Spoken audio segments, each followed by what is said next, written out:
Hello students, good evening सबों को। कैसे हैं आप लोग? स्वकुशल होंगे।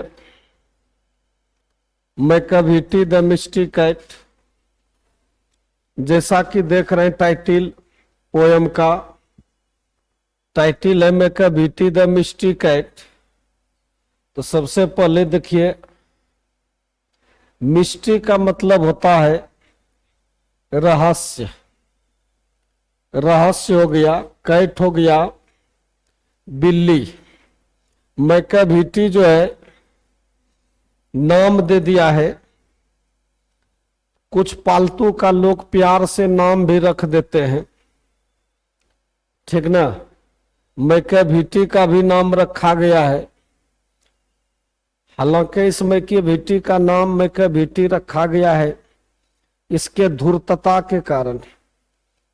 इसमें जो स्वैविटी है, डिसीटफुलनेस है, उस चीज को कवि ने प्रस्तुत किया है टी.एस. इलियट ने। Thomas Stearns Eliot, TS. Eliot का फुल फॉर्म है थॉमस स्टर्न्स इलियट।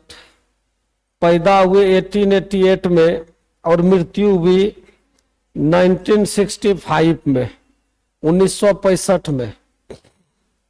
आप इसको यदि आप देखेंगे, ये 20वीं शताब्दी के, ठीक ना, शुरुआती जो early half of the century है 20वीं शताब्दी, उसके ये बहुत ही जाने माने चेहरा रहे साहित्य के, साहित्यिक जगत के। ये बहुत ही फेमस पर्सनालिटी रहे हैं।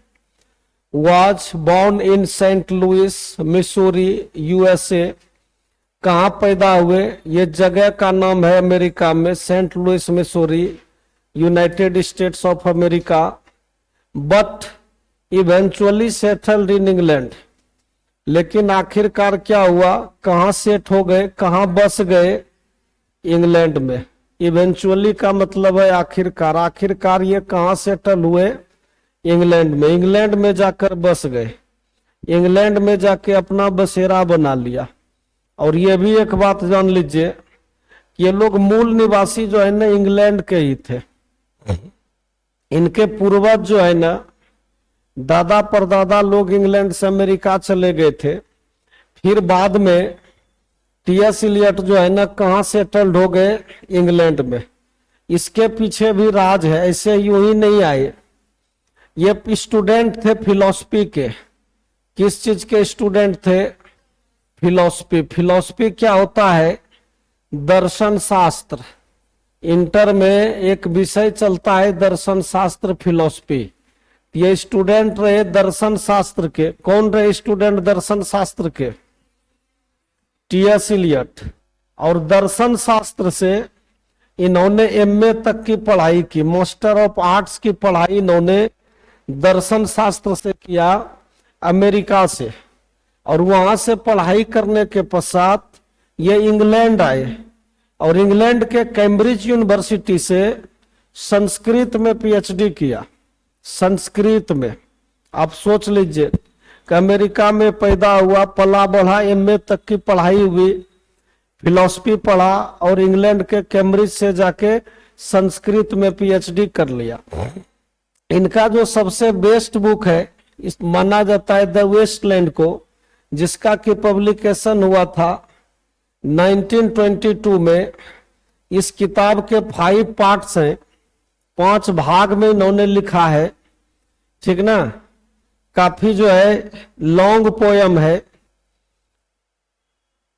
और उसका जो अंत इन्होंने किया है, अंतिम जो इनके शब्द इन्होंने जो कंक्लूड किया है, वो संस्कृत भाषा से इन्होंने उसका कंक्लूजन दिया है, ठीक ना। और उपनिषद, बृहद्रण्यक उपनिषद है, उसका लाइन उसके अंत में इन्होंने कोट करते हुए लिखा है, दत्ता दयाध्वम दमयत शांति शांति शांति, ठीक ना। द वेस्टलैंड का समापन इन्होंने, वो संस्कृत का इनके ऊपर प्रभाव था, जो जैसा कि मैंने बताया कि पीएचडी करने गए। यहां चलते हैं हम लोग A classicist in literature, classicist in literature term को समझिए।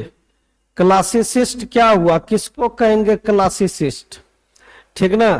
ये देखिए क्लासिकल शब्द से बना है। जैसे अपने भारत देश में शास्त्रीय संगीत है, अपने यहाँ शास्त्रीय नृत्य है।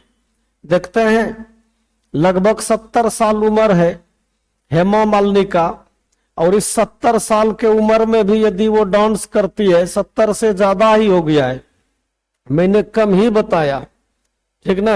अभी भी यदि वो डांस करती है तो लोग उनको पसंद करते हैं, क्योंकि वो फूहड़ डांस नहीं करती है, वो भारतनाट्यम करती है।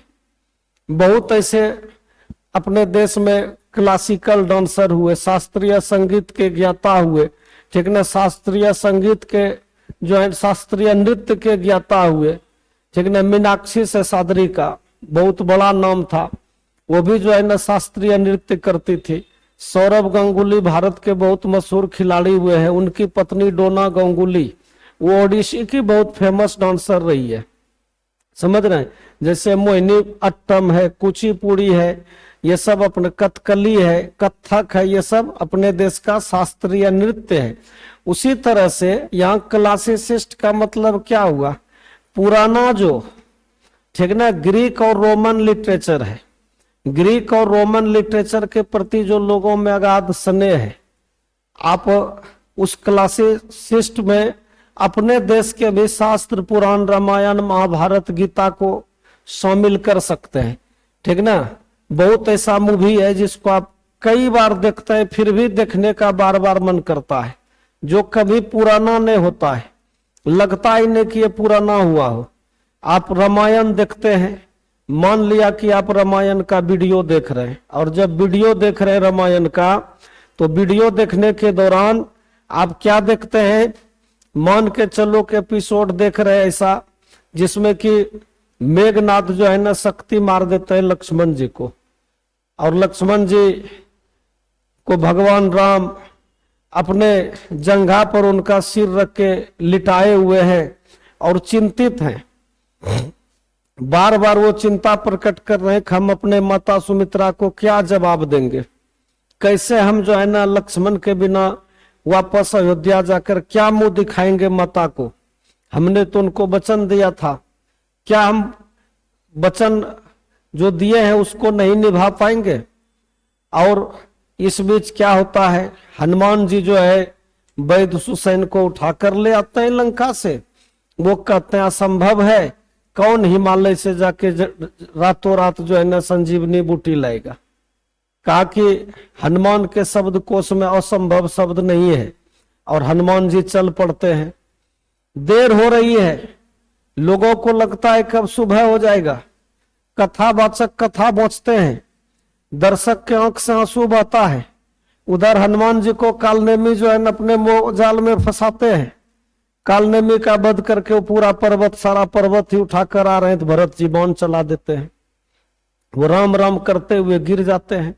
जैसे जैसे देरी होती है, ये दर्शक को पता है, श्रोता को पता है, सुनने वाले को, कि लक्ष्मण जी मरते नहीं है, इसके बावजूद उनके आंख से आंसू बहता है। क्या आंसू उनके आंख से टपकते हैं, वो अपने आप को कथा में उस रूप से शामिल कर लेते हैं। इस तरह की घटना घटित हो, इस तरह की बातें आवे, और ऐसी जब अनुभूति हो तो समझ लो कि वही क्लासिकल चीज है। कोई गीत है, संगीत है, बार बार सुनने का मन करता है, कोई साहित्य है उसको बार बार पढ़ने का मन करता है।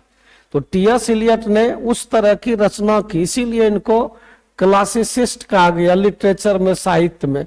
An Anglo Catholic in religion, धर्म में एंग्लो कैथोलिक, ठीक ना।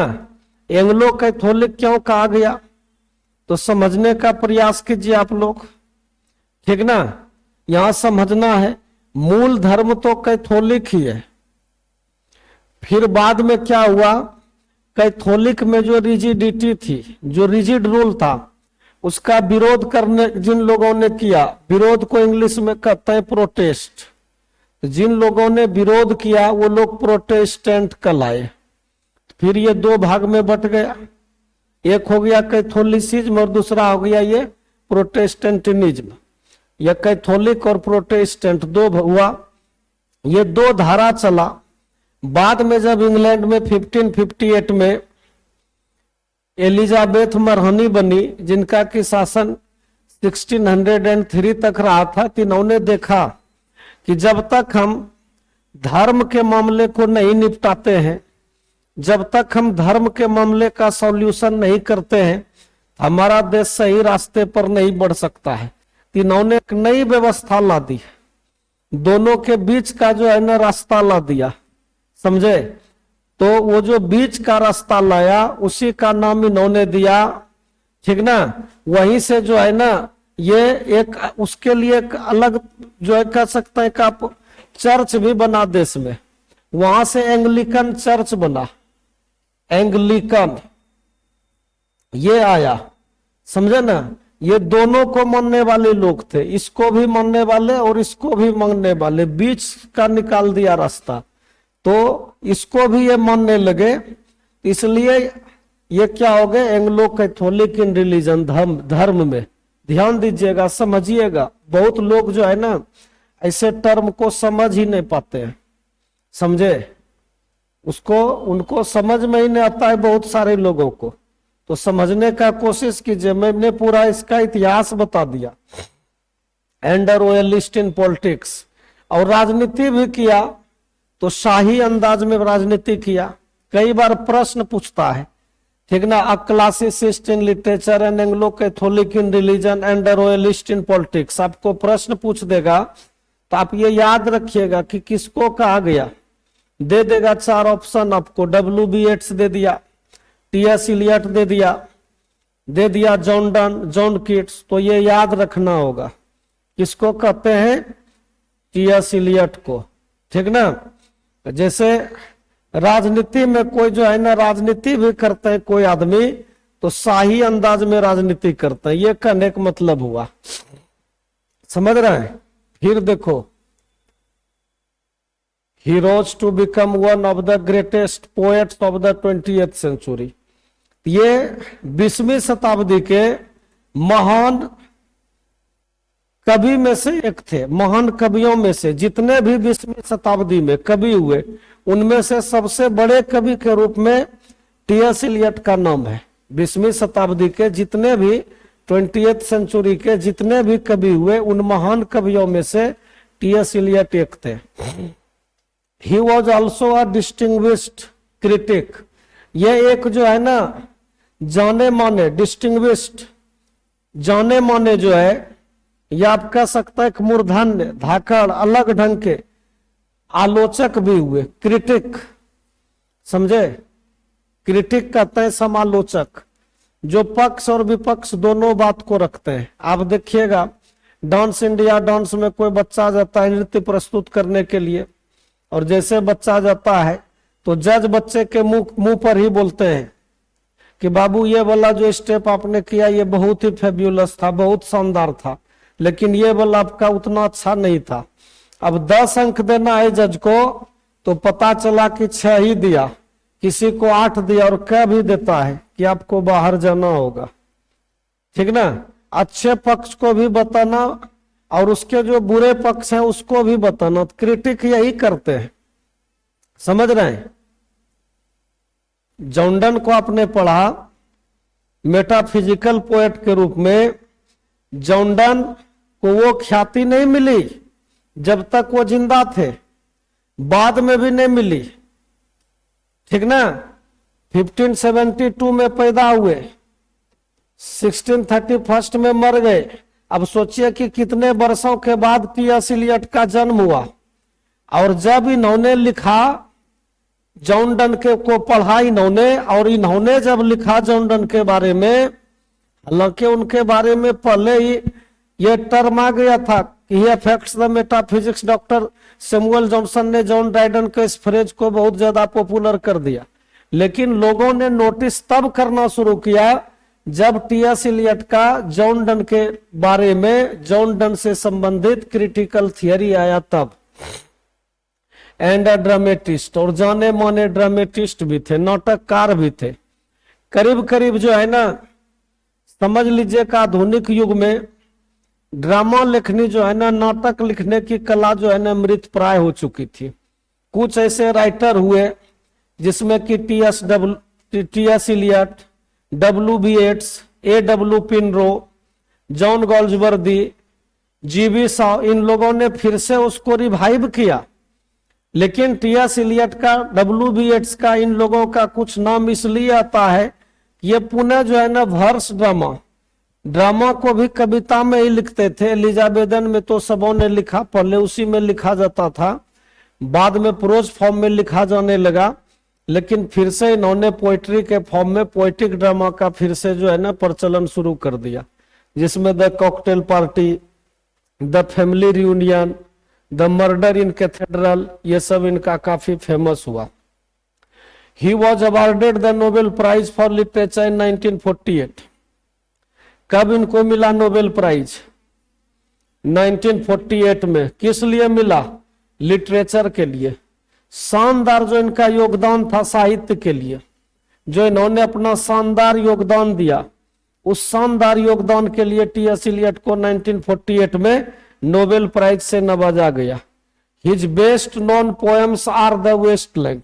अभी तुरंत मैंने कहा था कि इसका पब्लिकेशन 1922 में हुआ और ये इनका मास्टरपीस है, सर्वोत्तम कृति है, ठीक ना।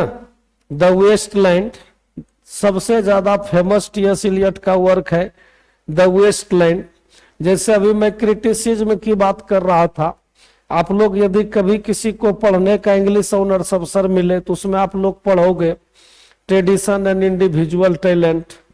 उसी में ये चर्चा करते हैं थियरी ऑफ इम्प्रेशनैलिटी की, ये बात करते हैं फंक्शन ऑफ क्रिटिसिज्म की, कि क्रिटिसिज्म का क्या फंक्शन होना चाहिए, क्या फ्रंटियर्स होना चाहिए, फ्रंटियर्स ऑफ क्रिटिसिज्म। तो इन्होंने कई जो है ना अपना क्रिटिकल थियरी को भी रखा है। बता ही रहे थे कि जॉन के बारे में भी क्या कहते हैं, एस वेंसडे एंड 4 क्वार्टेट्स, ठीक ना, ये सब इनकी फेमस लेखनी है। As a poet and spokesman for his age he truly represents the intellectual. एक पोएट और स्पोक्समैन, वक्ता प्रवक्ता के रूप में, फॉर हिज एज, अपने एज के लिए, ही ट्रूली, इन्होंने वास्तविक रूप से प्रस्तुत करते हैं ये द इंटेलेक्चुअल, बौद्धिक, सोशल, सामाजिक एंड फिलोसफिकल मूड्स और दार्शनिक मूड्स को। 20वीं शताब्दी के दार्शनिक, सामाजिक और बौद्धिक विचारों को ये प्रस्तुत करते हैं, ठीक ना।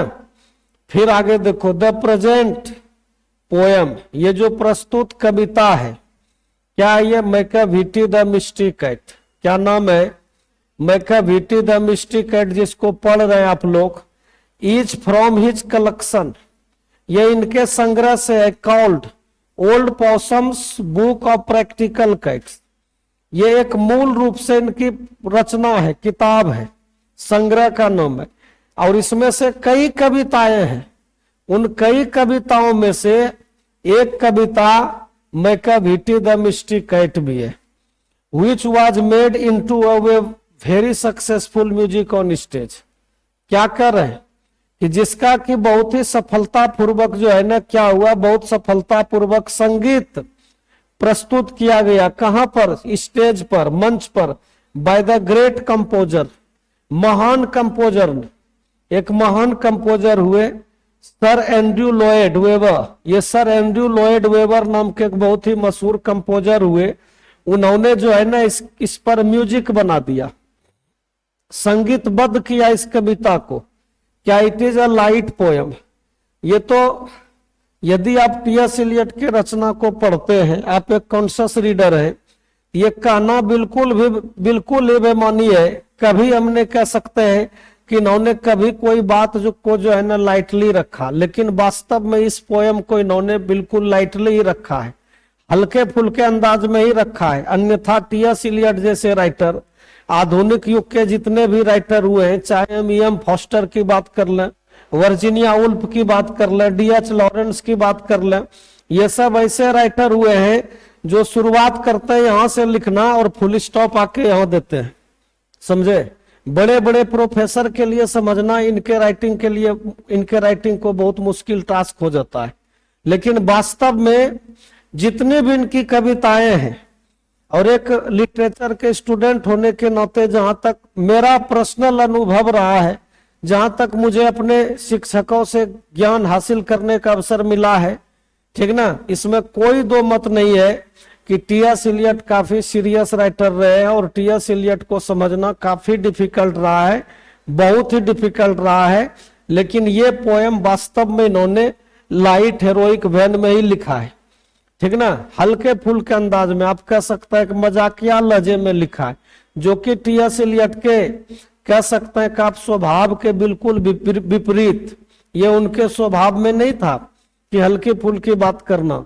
और यहाँ पर हल्की फुल्की बात जरूर दिखती है, लेकिन इन्होंने कटाक्ष किया है, बहुत जबरदस्त कटाक्ष किया है, ठीक ना। मैकियावेली जो ये बिलावल है, मेल कैट है, आप हम लोग बिलार उसको कहते हैं, वो जो है ना सातिर वाला काम करता है, अपराध के दुनिया का बेताज बादशाह है, ठीक ना।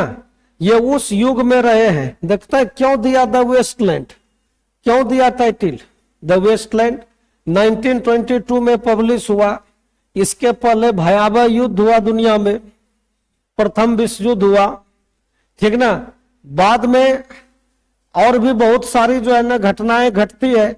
मृत्यु इनकी होती है 1965 में। फिर एक बार इन्होंने द्वितीय विश्व युद्ध को देखा, इन्होंने देखा उदय देखा हिटलर और मुसोलिनी का, इन्होंने अत्याचार देखा नेपोलियन बोनापार्ट का, किस तरह से नेपोलियन बोनापार्ट जो है ना धूर्तता के साथ जो है ना गद्दी पर काबिज होते गए, और एक देखते देखते फ्रांस का एक जो है ना कह सकते हैं कि बेताज बादशाह बन गया।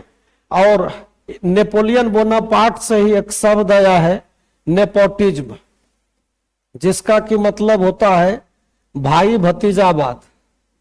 और ये भाई भतीजावाद शब्द नेपोलियन बोनापार्ट से आया। जब वो शासक बना, शासक बनने के बाद उसने तकरीबन ऊंचे ऊंचे पदों पर अपने ही परिवार और कुल खानदान के लोगों को बैठा दिया।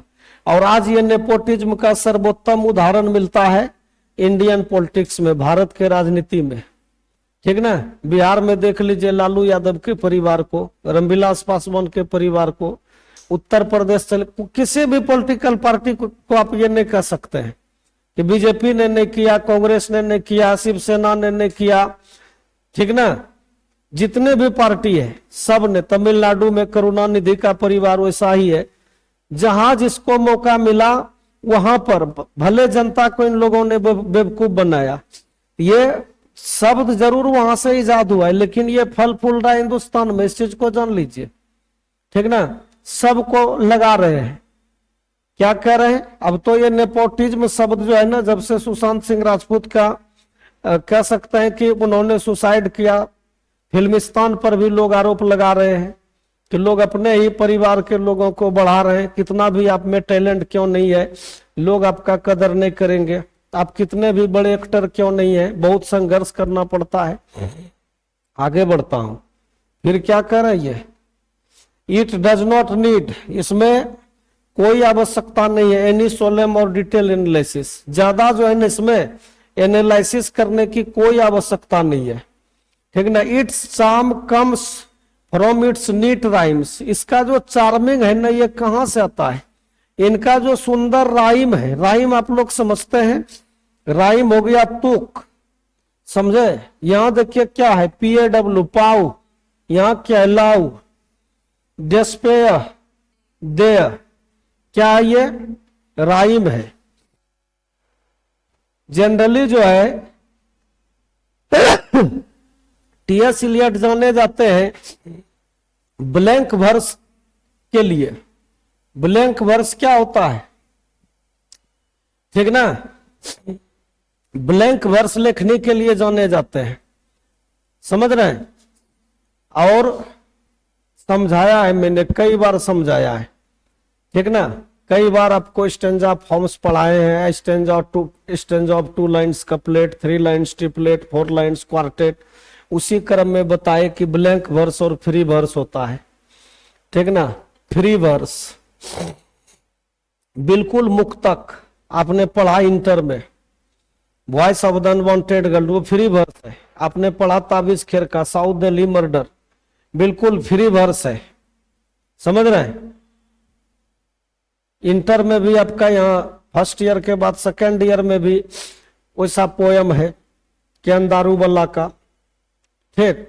कई ऐसी कविताएं हैं, माय ग्रैंड मदर्स हाउस।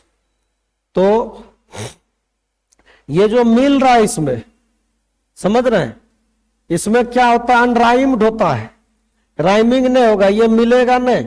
लेकिन यहां देखिए इसमें मिल रहा है, ये ब्लैंक वर्स लिखने के लिए जाने जाते हैं, लेकिन इसके विपरीत जो है ना, कहीं कहीं इन्होंने राइम्ड वर्स का भी रचना किया है। इसलिए यहां पर कहना पड़ गया ये, किसका जो राइम है ना ये सुंदर है, समझ रहे हैं, साफ सुथरा राइम है। जैसे तुलसीदास के श्री रामचरितमानस की कोई भी पंक्ति ले लो, वो बिना राइम का है ही नहीं, सब में तुकबंदी किया हुआ है, समझ रहे हैं। कोई भी पंक्ति उठा लो, सिया राम मैं सब जग जानी, करहु प्रणाम जोरी जुग पानी। क्या है, जानी और उधर पानी, नहीं। कोई भी पंक्ति ले लीजिए, कोई भी ले लो, गुरु बरसायन किए जब जाई, लगे चरण चापन दो भाई, नाम राम लक्ष्मण दो भाई, संग नारी सुकुमारी सुहाई। भाई सुहाई आया ना, बोलो, समझ रहे हैं, नयारी बात समझ में।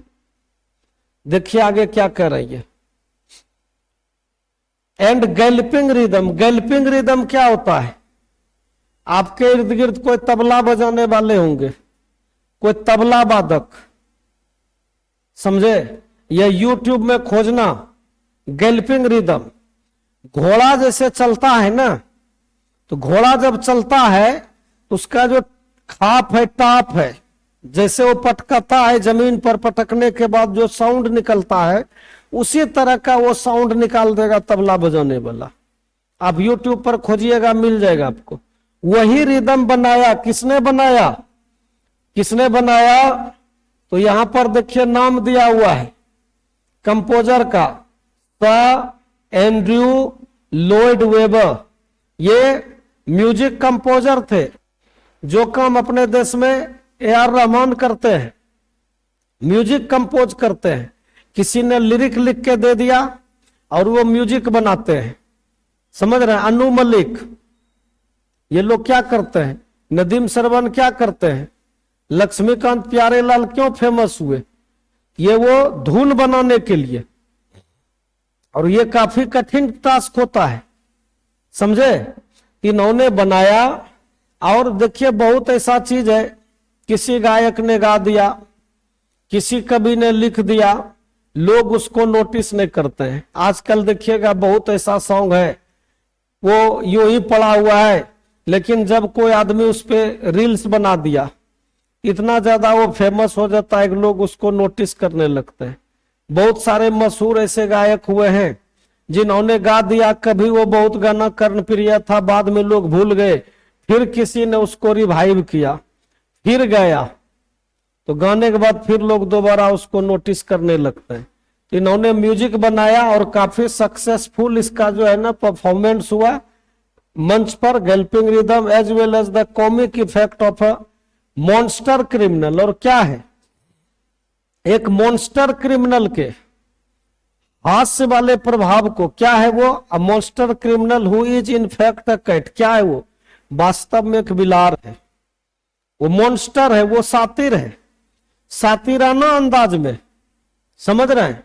एक साइकिल चुरा लिया चोर ने, साइकिल चुरा लिया, पड़ोसी का ही चुरा लिया, पड़ोसी को पता चला इसी ने चुराया है, केस कर दिया, मामला गया अदालत में, जज ने सुनवाई शुरू किया, सुनने लगे, दलील सुना, तो सुनने के बाद जिसकी साइकिल चोरी हुई थी, वो साइकिल चोरी होने वाले व्यक्ति सबूत नहीं दे सके, किसी ने मेरा साइकिल चुराया है, वास्तव में उसी ने चुराया था। जज ने जजमेंट दिया, लिखा कि तमाम गवाह और सबूतों को मद्देनजर रखते हुए अदालत इस फैसले पर आती है कि जिस व्यक्ति के ऊपर चोरी का साइकिल चोरी का इल्जाम लगा है यह साबित नहीं होता, अतः यह कोर्ट इनको बाइज्जत बरी करती है। जैसे बरी किया खुश हो गया, तभी जो है ना वो चोर बोलता है कि जज साहब अब तो हम बरी हो गए। बोले हाँ हाँ तुम बरी हो गया। बोला अब तो मेरी साइकिल हो गई ना, अब तो हम साइकिल चला सकते हैं ना, अब तो दबाने ठोकेगा। मतलब सबूत आप दे नहीं सके, साबित वो कर नहीं सका, अब तो हम कह रहा है चुराए तो हम ही है। तब सोचो कैसा सातिर व्यक्ति है, किस ढंग का सातिर है। जज को एक कह रहा है, ये क्या है ना हास्य में, मजाकिया लहजे में, न किसी भी बात को कैसे कहना है मजाक में। यही है कॉमिक इफेक्ट। कैसे कह रहा है, मजाकिया लहजे में कह रहा है। और किसके बारे में, एक मॉन्स्टर क्रिमिनल है, शातिर अपराधी है, अपराध के दुनिया का बेताज बादशाह है। अपराध करके जो है ना वो निकल जाता है, लोगों को धोखा देता है, किसी को कुछ पता नहीं चलता है। आज जो इसका इंट्रोडक्टरी पोर्शन है इसको मैंने करवा दिया, कल लाइन बाय लाइन पोयम करवा देंगे, ठीक ना। और कल समाप्त हो जाएगा, नेक्स्ट क्लास में समाप्त हो जाएगा। आज आप लोग यहीं तक रहने दीजिए, ठीक ना। चलिए, wish you all the best, thank you.